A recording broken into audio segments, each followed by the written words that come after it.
민 집사님 내외분의 사정을 여러분이 모든 풀스토리를 잘 알지 못하시니까 특별히 오는 감동도 좀 적지 않을까 하는 아쉬움이 있긴 합니다만 신실하게 하나님의 기뻐하는 뜻대로만 하려고 몸부림쳤던 과정을 잘 알기에 오늘 간증이 참 귀하고 감사하다고 그렇게 느껴집니다.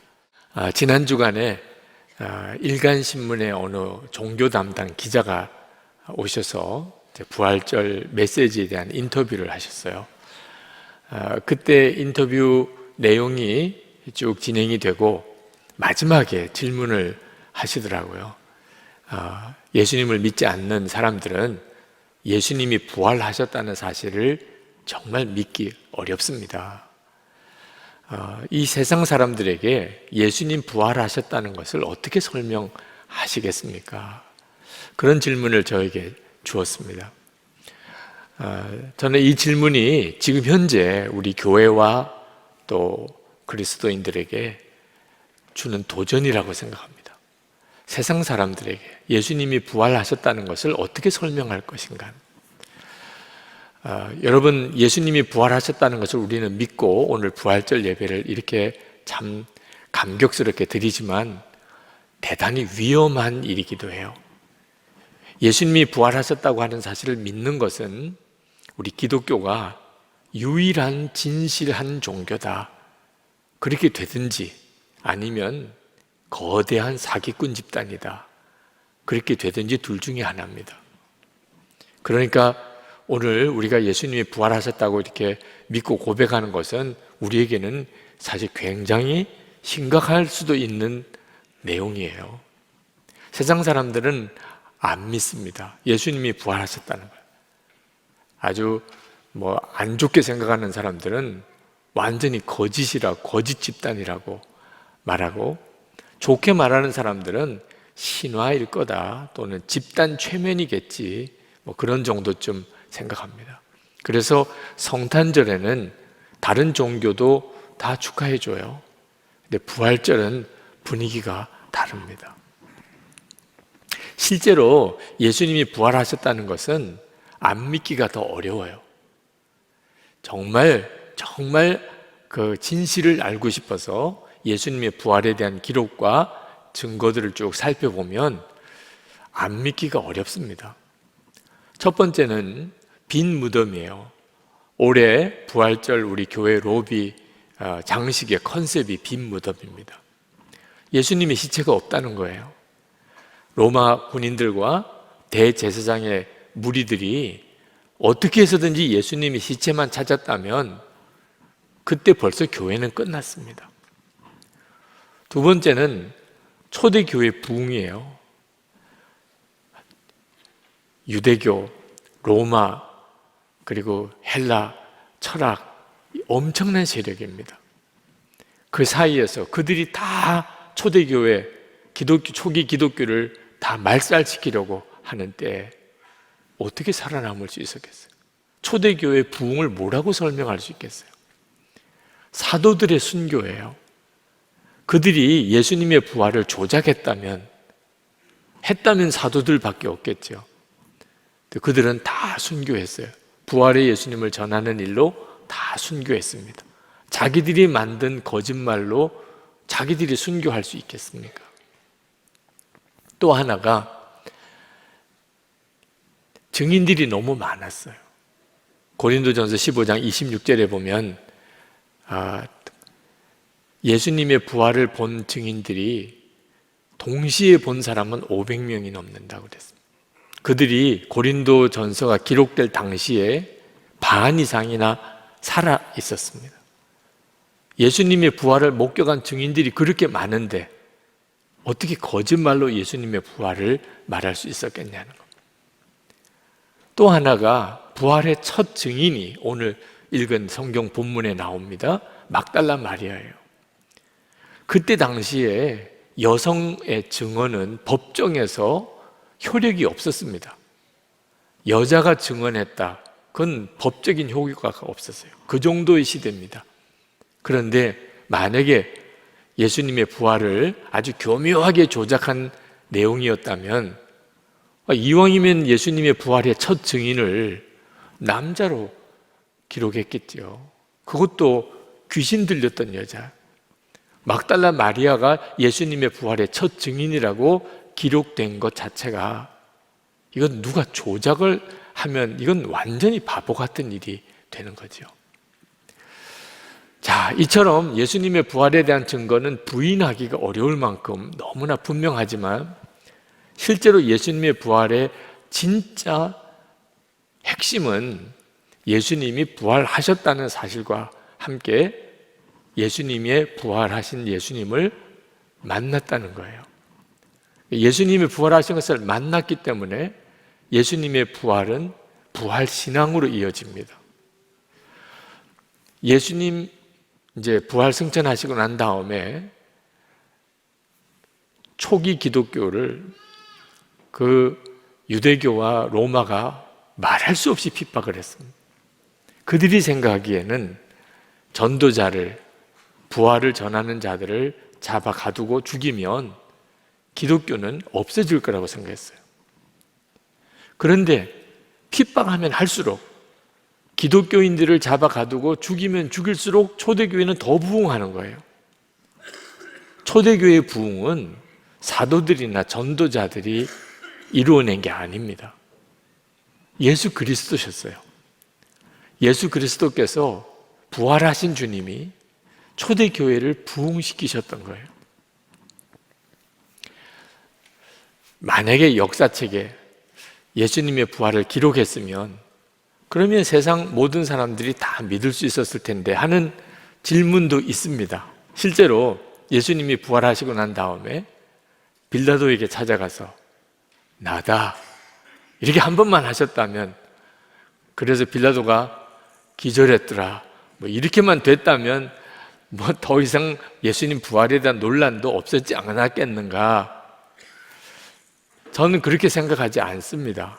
예수님께서 헤롯 왕에게, 대제사장에게 찾아가서 혼을 내줬다, 만약 그랬다면 그러면 예수님의 부활 이야기는 권선징악의 그저 한편의 복수극 만화영화 같이 됐을 거예요. 그 완전히 수준이 다른 차원이 되어버립니다. 예수님을 십자가에 못 박아 죽인 장본인이 빌라도나 헤롯 왕이나 대제사장이 아니거든요.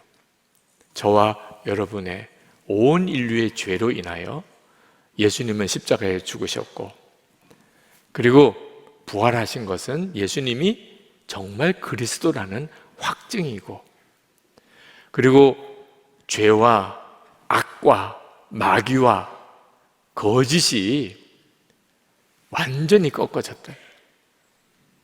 의와 그리고 선, 사랑, 그것의 진정한 승리, 죽음을 이기고 생명이 승리하는 것을 확정한 사건이 부활 사건이거든.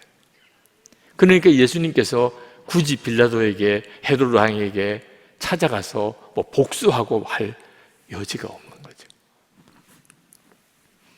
예수님의 이 부활을 정말 믿을 수 있는 것은 역사책에 기록된 기록 때문이 아닙니다. 여러분, 6.25 전쟁 70년 전에 있었던 이야기예요. 그런데도 벌써 그게 왜곡이냐, 진짜 사실은 뭐냐 논란이 많잖아요. 6.25 전쟁을 실제로 겪은 사람과, 그리고 한참 지난 지금 세대의 6.25 전쟁 사건 하나만 놓고도 얼마나 논란이 많아요. 무려 2000년 전 이야기입니다. 예수님이 십자가에 죽으시고 부활한 사건. 역사책에 기록이 되어 있어도 나는 안 믿어져. 틀림없이 그렇게 됩니다. 어떻게 해결되죠? 부활하신 예수님을 만날 때 해결돼요. 부활하신 예수님을 만나면 그걸 어떻게 부정할 수 있겠어요? 예수님이 재림에 오실 때, 그때는 모든 사람들이 다 예수님이 부활하셨음을 다 알게 되겠죠. 그러나 예수님이 재림에 오시기 전에 지금도 사람들이 예수님의 부활에 대하여 알 수 있는 길이 있는데, 바로 예수님의 부활을 믿는 성도들과 교회를 통해서 알게 되는 겁니다. 왜냐하면 우리들은 부활하신 예수님을 우리 마음에 모시고 사는 사람이니까. 여기서 부활신앙이 나오는 거예요. 예수님의 부활을 정말 믿는다. 오늘 여기 계신 분들은 다 믿으실 겁니다. 그러나 예수님의 부활을 믿는다고 그래서 그의 삶이 부활의 능력으로 사는 것은 아니에요. 예수님의 부활을 믿기는 믿지만 여전히 무기력한 삶을 사는 성도와 교회가 많습니다. 왜 그렇죠? 예수님이 부활하신 것을 믿지만 실제로 부활하신 예수님을 내가 만난 게 아니니까요. 여러분, 예수님의 제자 도마 아시죠? 예수님의 제자 도마가 다른 제자들이 다 부활하신 예수님을 만났다는 거예요. 예수님 부활하셨다는, 자기들이 보았다는 겁니다. 자기들에게 말씀하셨다는 거예요. 그런데도 도마는 어떻게 말했죠? 내가 만나기 전에는, 내가 부활하신 예수님을 만나서 그 손의 못자국, 그리고 허리에 있는 창자국을 내가 보지 않으면, 만져보지 않으면 나 믿을 수 없다고요. 예수님의 제자 도마도 그랬습니다. 우리가 세상 사람들에게 예수님이 부활하셨다는 증거를 아무리 말로 설명해 줘도 그들은 믿을 수가 없다고 할 거예요. 그런데 하나, 우리가 부활하신 예수님과 동행하는 삶을 살게 될 때, 그래서 어떤 죄도, 어떤 악한 것도, 어떤 고난도 우리가 이겨갈 때, 죽음도 두려워하지 않는 소망을 가지고 살 때, 말할 수 없는 기쁨에 충만한 삶을 살 때, 비로소 그들이 예수님이 부활하셨나? 그렇지 않으면 설명이 안 되니까. 초대교회 설명이 안 됐. 그러니까 많은 사람들이 예수님의 부활의 복음을 듣고 그들이 예수를 믿게 됐어요. 보지 못하지만 예수님을 사랑하기까지 했다고 그랬습니다. 막달라 마리아가 예수님의 십자가에 죽으시는 것을 보고 말할 수 없는 슬픔에 사로잡혔습니다. 그가 예수님의 빈 무덤을 보고 예수님의 시신이 없어졌다고 생각하고 그 제자들에게 그 말을 전해주러 갈 때는 너무너무 두려웠습니다. 그런데 그가 부활하신 예수님을 만났어요. 그리고는 예수님 부활의 소식을 전하려 제자들에게 달려갈 때는 얼굴에 환희가 넘쳤습니다. 얼마나 그 달려가는 마리아의 발걸음이 가벼웠을까요? 빨리 가서 전해줘야 되겠다. 그리고 제자들을 만나서 내가 예수님 부활하신 주님을 만났어요. 그분이 나에게 말씀하셨어요. 여러분, 그때 이 막달라 마리아의 분위기를 상상으로도 얼마든지 느낄 수 있으시겠죠? 그게 바로 부활신앙인 것입니다. 부활하신 예수님을 만난 사람만이 가지게 되는 분위기. 오늘 부활절 예배를 드립니다. 여러분에게는 이 부활의 예수님을 만난 마리아와 같은 그런 생동감이 있는 분이 사망의 권세를 이겼어요. 어떤 미움과 증오도 이기는 사랑의 사람이 되었어요. 어떤 고난도 두렵지가 않아요. 그렇습니까? 그게 우리에게 과제인 거예요. 예수님의 부활을 믿지만 부활의 예수님을 만나지는 못한 그리스도인들이 너무 많은 겁니다. 오늘 예수님께서 우리에게 주시는 말씀이 죽은 자들 가운데서 일어나라 하는 겁니다. 에베소서 5장 14절 말씀이에요. 그러므로 이르시기를 잠자는 자여 깨어서 죽은 자들 가운데서 일어나라. 그리스도께서 너에게 비추이시리라 하셨느니라. 여기서 죽은 자라고 하는 것은 육신은 살아있지만 영이 죽은 그런 세상 사람을 말합니다. 살아있지만 사실은 죽은 자인 거예요. 잠자는 자는 영생은 얻었어요. 예수를 믿고. 그러나 세상 사람들하고 똑같이 살아요. 세상 사람 좋아하는 거 자기도 좋아하고, 세상 사람 바라는 거 자기도 바라고, 세상 사람 목표로 삼은 거 자기도 목표로 삼고, 세상 사람과 다를 바가 하나도 없어요. 이런 사람이 영생은 얻었으나 세상 사람처럼 사는 잠자는 자예요. 영적으로 깨어 일어나라. 그 말은 더 이상 세상 사람들처럼 살지 말라는 거예요. 이 말씀이 오늘 부활절을 맞이하는 우리에게 주시는 주님의 말씀입니다.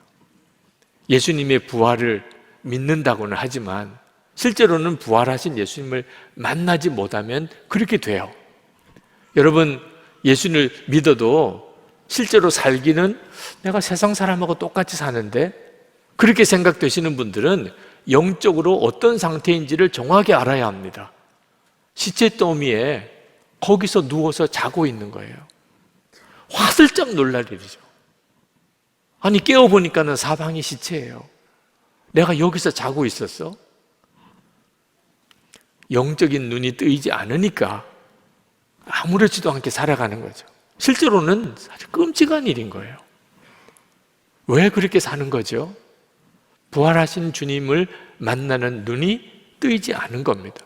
오늘 부활절 예배를 드리면서 우리는 예수님의 부활을 그저 기념하는 기념식을 하고 있는 게 아니에요. 예수님은 죽었다가 부활하신 사건 하나를 이루시려고 이 땅에 오신 게 아닙니다. 지금도 예수를 믿는 성도들과 함께 사시려고 그렇게 부활하신 거예요. 오늘 주님이 여러분에게 한 사람 한 사람에게 말씀하고 있어요. 죽은 자들 가운데서 일어나라. 여러분 중에 부활의 주님이 나와 함께 계시다는 게 믿어지지 않으시는 분들이 있으실 거예요. 나 잘 모르겠어. 그게 무슨 말인지.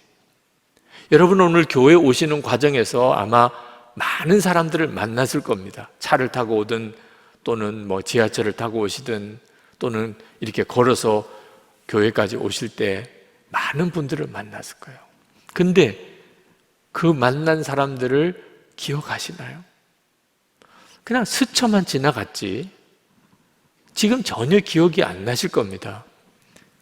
그처럼 예수님을 실제로 마음에 모시고 살면서도 예수님을 마치 스쳐 지나가는 사람 보듯이 그렇게 보고 지나는 사람이 많은 거예요.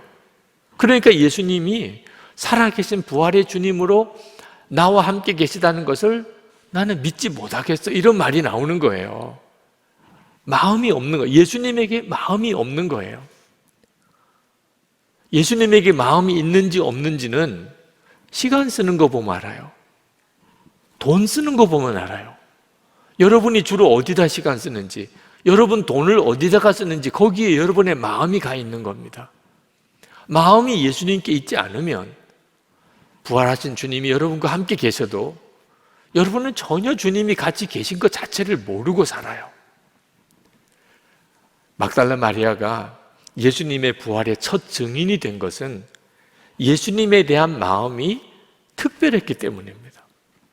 막달라 마리아는 예수님 무덤에 일찍 갔습니다. 예수님의 시체에 향유라도 발라드리려고.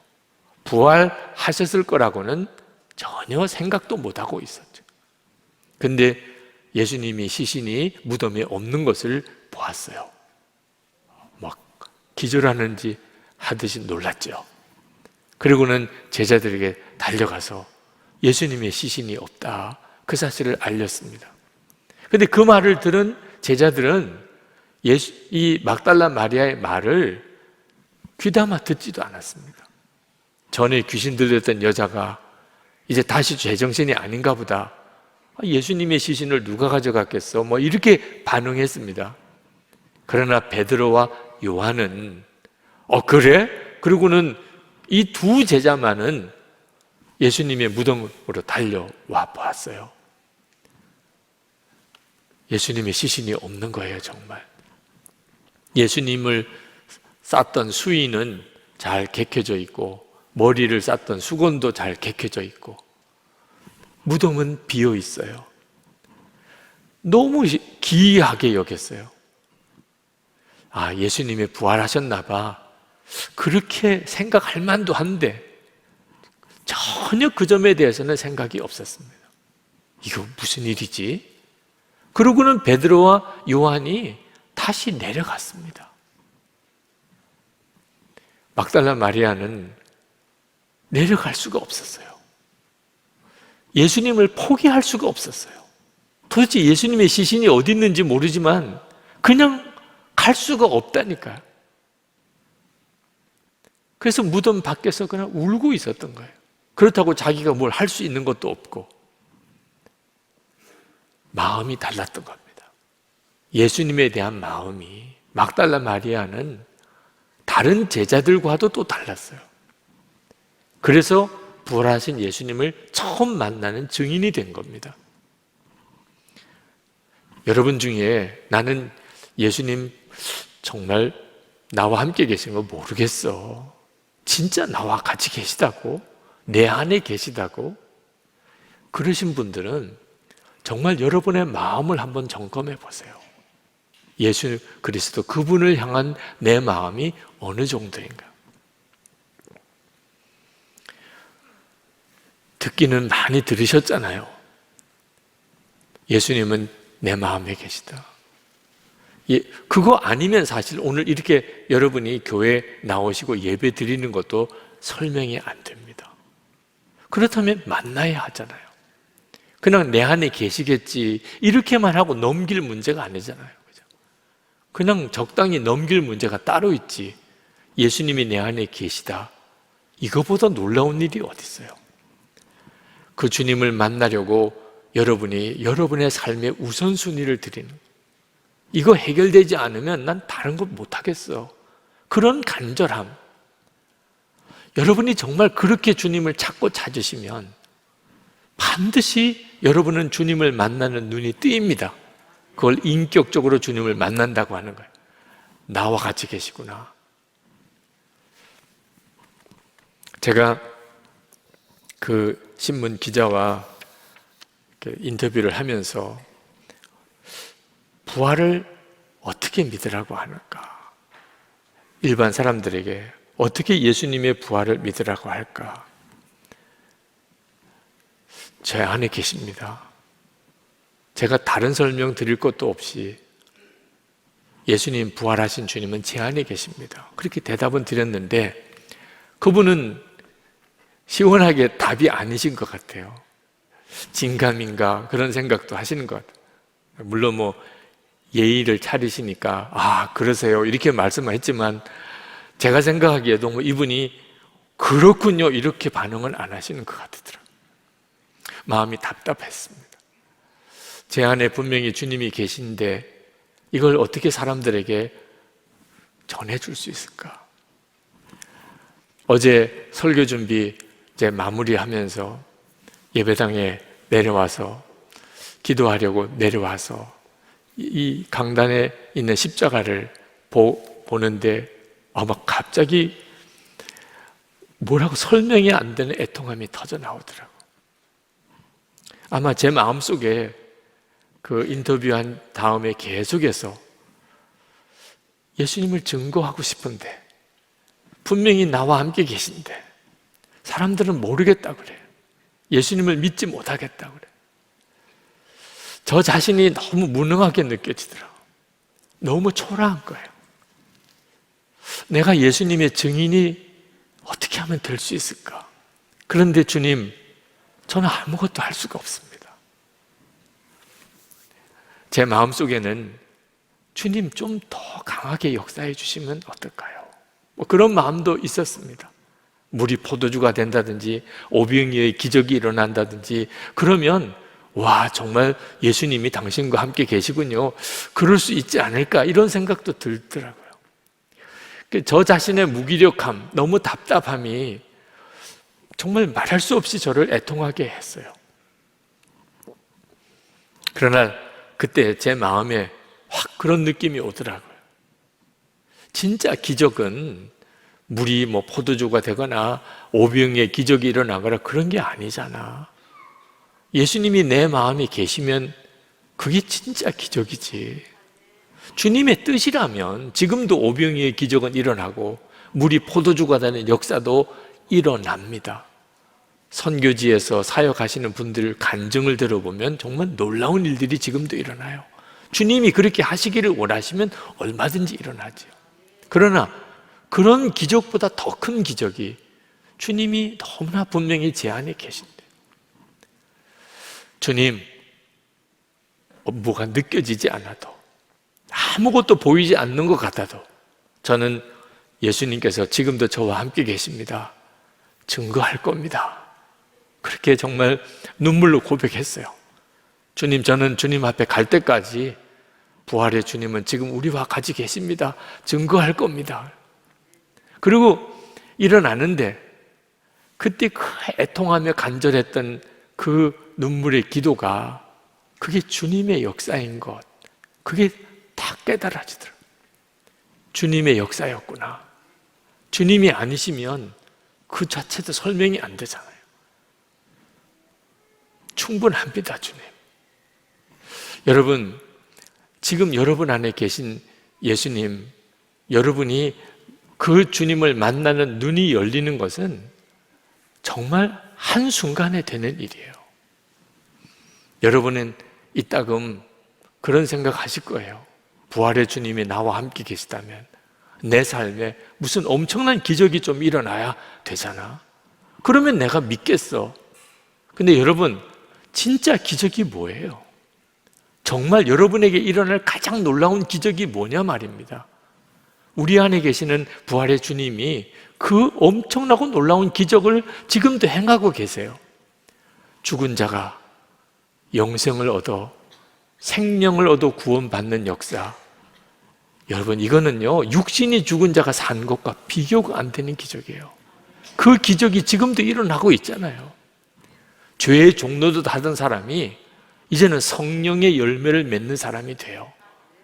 이건 엄청난 일이잖아요. 죄가 승리하는 것 같고 악한 자가 승리하는 것 같고 죽음의 권세를 가지고 마귀가 세상을 지배하는 것 같은 세상 가운데서 예수님과 동행하는 삶을 사는 이들이 일어나고 있는 것. 여러분, 죽음도 두려워하지 않고 부활의 소망을 가지는 성도들을 임종 현장에서 얼마나 많이 보는지 모릅니다. 엄청난 기적을 지금도 부활의 주님은 우리들의 삶 속에서 행하고 계세요. 여러분의 마음에 분명하게 붙잡으셔야 돼요. 믿지 않는 세상 사람에게 예수님의 부활을 어떻게 설명할 것인가? 2000년 전 빈 무덤만 아닙니다. 분명히 2000년 전 그 빈 무덤은 예수님의 부활의 증거예요. 그러나 가장 확실한 증거는 지금도 내 안에 계신 부활의 주님이에요. 세상 사람들 앞에 우리가 뭐라고 예수님의 부활에 대해서 설명할 겁니까? 여러분은 그들에게 뭐라고 설명할 거예요? 부활의 주님이 지금 제 안에 계십니다. 저와 같이 계세요. 처음에는 아마 무슨 말인가 하겠죠.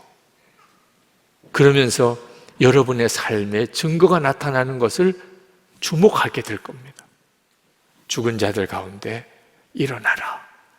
더 이상 영원한 멸망으로 가는 세상 사람들 속에 잠자는 자처럼 살지 말고 이제는 부활의 주님을 주목하고 믿고 그 주님을 따라 살라.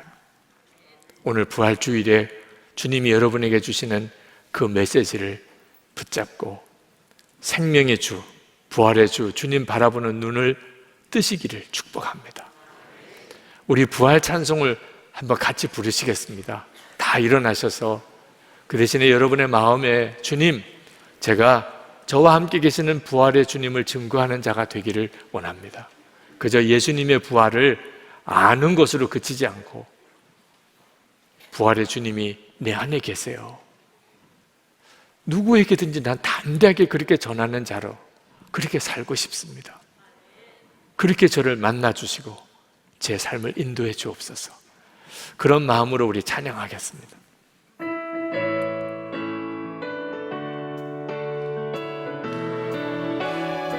무덤에 머물러 무덤에 머물러 예수 내 구주 새벽 기다렸네 예수 내 주 원수를 다 이기고 무덤에서 살아나셨네 어둠을 이기시고 나와서 성도 함께 길 다스리시네 사셨네 사셨네 예수 다시 3절입니다. 거기 못 가두네 거기 못 가두네 예수 내 구주 우리를 살리네 예수 내 주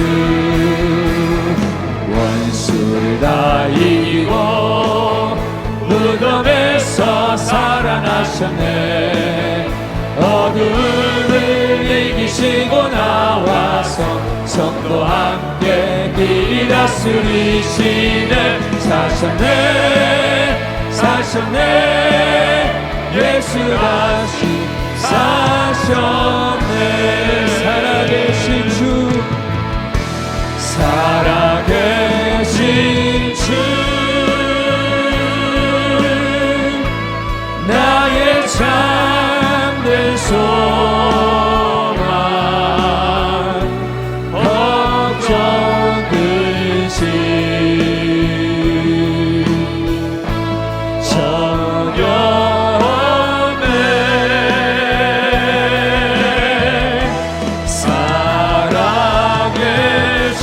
살아계시네 갈 길이 또 아니 내 모든 삶의 기쁨 늘